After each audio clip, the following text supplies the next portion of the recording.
Now we got Sean Carter. We got Jay-Z. Okay. Because a lot of people feel, and I am a part of that majority. I will say this. Now, I'm not taking nothing from Jay-Z. Jay-Z he's a gifted artist. Mm-hmm. But when Pac and Big demise, they left a void there. Yeah.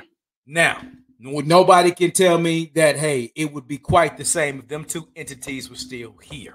Yeah, sure.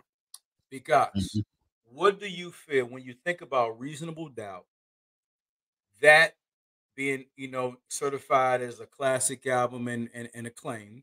Mm-hmm. Let's talk about that album, but then let's expand to Jay-Z's legacy and contribution to hip hop. But I noticed he's neither one of us.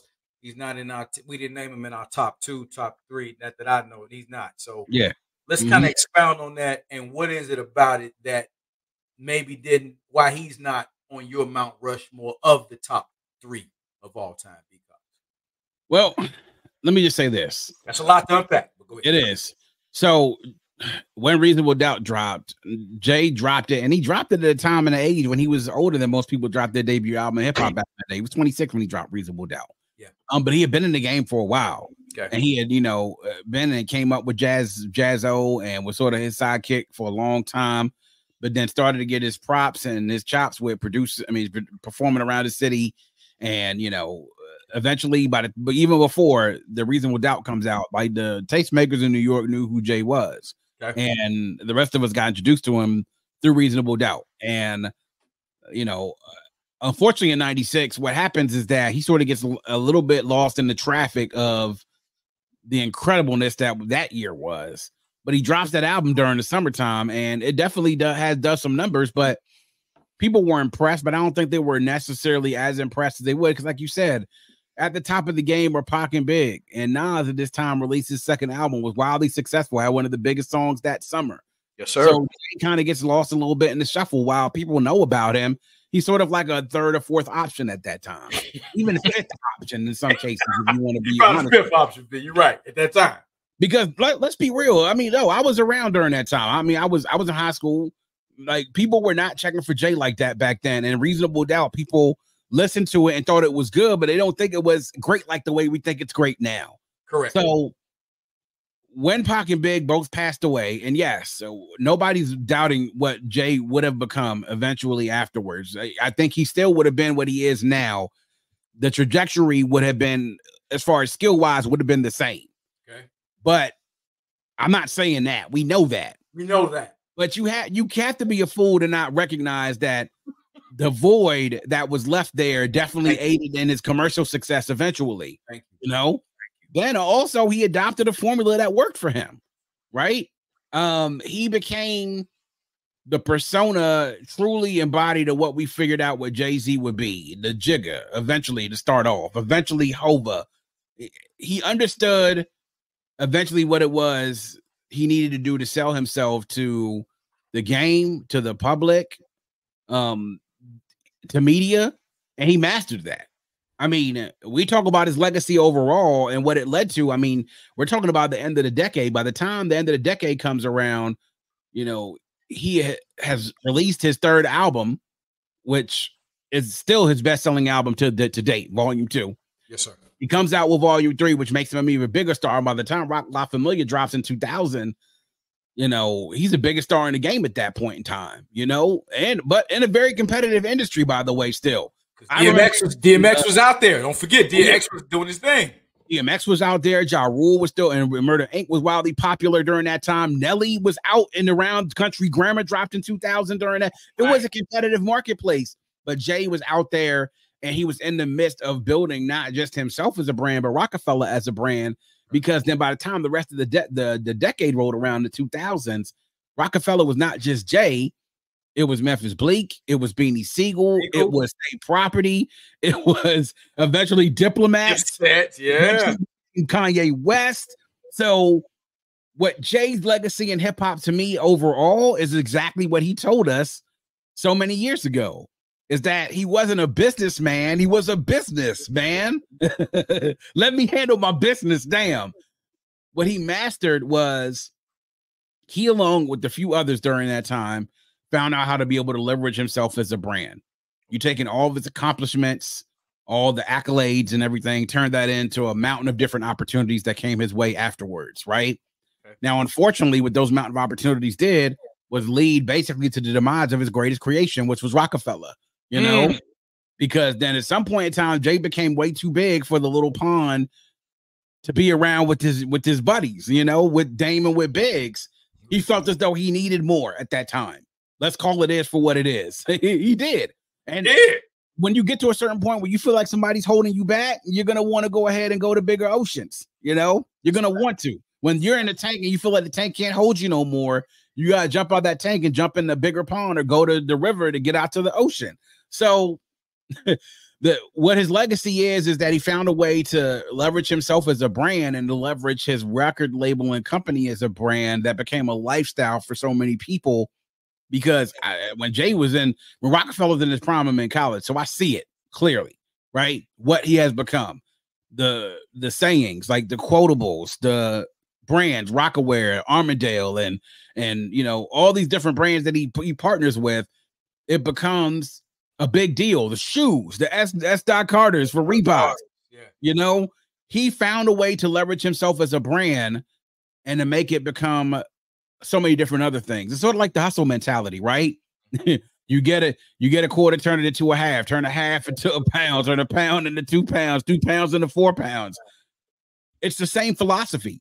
And he used that to his advantage when he was in the music industry by being able to push his product, which was then not just music, but the lifestyle, the fashion, the moxie, the personality, all that shit out there. And his legacy, though, also is being able to continue to surprise as a wordsmith and as one of the best rappers out there, despite all those things that we say. Now, as I say that he took advantage of a void, yeah, but let's not forget the fact that how supremely skilled the MC that Jay is. I mean, the fact that he stopped writing shit down and started coming up with them in his head, and this could spit it a lot of times in one take and do songs like that. I mean, where the fuck you think Wayne got it from? I mean, the fact that he could create songs on the spot most of the times in one take, the fact that he became a wordsmith where the double and triple entendres and stuff that will stop and make you think, and the lines that to now, almost 20, 25, 30 years later, we're listening to some of those lines and being like, damn, how in the fuck did he come up with that shit?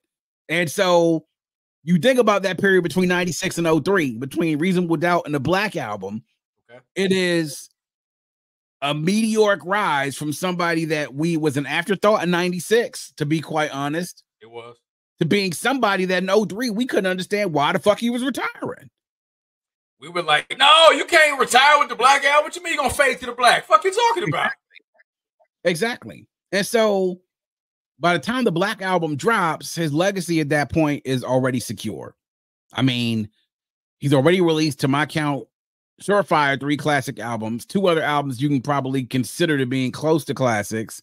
And he's built an empire that, for real, from where it started to where it became, I mean, it's the classic American success story, right? That's the thing that I think a lot of folks fell in love with when it came to Jay, because he basically came from nothing and found that hustler mentality and found a way to make it work. You know, then he decides he wants to go, you know, be president of Def Jam and everything else, but he doesn't stay retired for that long. But then he comes back and starts releasing more music. Now, the music post-retirement, it's a mixed bag of results. Let's be honest, right? I mean, right. He still has a lot of verses on those albums and on features that he killed throughout that time. Right. I mean, the joint album Watch the Throne with Kanye and, you know, all the different projects he was involved in, the albums that he came out with, a little bit of a mixed bag. But then also what happens is that he becomes this mogul during this period after he comes back from his retirement. Right. And he builds that brand, one, by marrying one of the top women artists of the game and the best artists of her generation. They form and become a power couple. He aligns himself with the right people, with the right businesses, and always finds himself in the room to be able to take that next step up. And what happens now is we're at the point now where the brothers are worth well over $1 billion. And you look at him and see what it is that he's accomplished. And it's like, okay, we would have been good after the Black Album, but now, sir, you've just made it not just about your music. You've completely made your legacy on everything that you've built from the ground up to where you are right now. So what is his legacy overall? His legacy overall is he told us that he wasn't a businessman. He's a business man. He is. And he made himself that. So when you see a guy now worth well over $1 billion, people can sit there and talk about, oh, there's like a video out there that says, you know, hey, at any point in time when Jay was out between 96 and 03, he was never considered the best rapper in the game.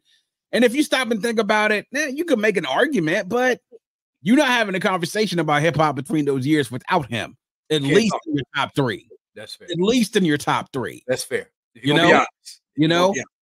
And if nothing else, what he has on his side is he found a way to do the numbers, right? And he did the numbers and kept the numbers consistent. And if nothing else, what he was going to do, he was going to sell. And the quality of his work during that time period between 96 and 03 wasn't going to drop that much. As a matter of fact, it was excellent between 2000 and 03. Save for a Blueprint too. Some mixed stuff on there too. But anyway, but his legacy is the fact that, man, he told us that he wasn't a businessman, that he's a businessman, and he wanted to handle his business, and he did. And so beyond just being an incredible MC that most people would, I mean, you gotta, don't care what you say. For most people, even depending on regionally, wherever you come from, and you have to have him at least, mostly in your top 5 and definitely within your top 10, right? Definitely. You know? Yeah. I mean, he's my top 5. I mean, like he's my top 5 too. I got him in spot. He's top 5. I ain't my top 3, B Cox, but he's definitely top 5. It's almost our generation. It's almost criminal not to put him in the top 5. I mean, I'm mostly a Nas fan, so it's like, you know. But I also listened to Jay in Reasonable Doubt, and I was the one telling people like, "Yo, y'all need to get on this shit." Back in '96, I was telling people that, and niggas looked at me like I had 2 heads. So I'm like, all right, y'all gonna catch him eventually, and they did.